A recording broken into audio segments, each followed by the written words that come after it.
We do a lot of teeth whitening in our practice, and we have one where patients will come in on an offer that we have for teeth whitening where we make some trays.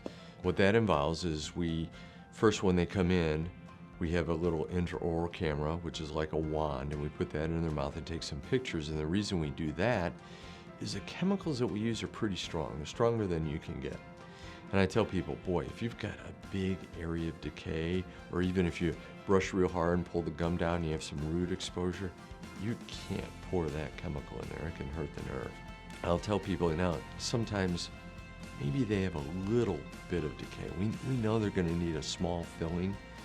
I say, hey, if you put that in there and it doesn't zing you, go ahead and whiten, and then we know what color to match the filling to.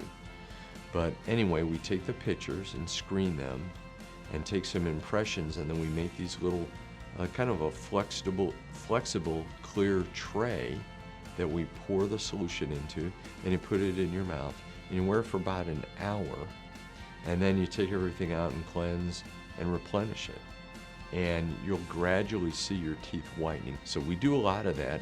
In fact, we have free whitening for life in our office. So that's one of the whiteners that we do, and we do a lot of it, and it's really a lot of fun.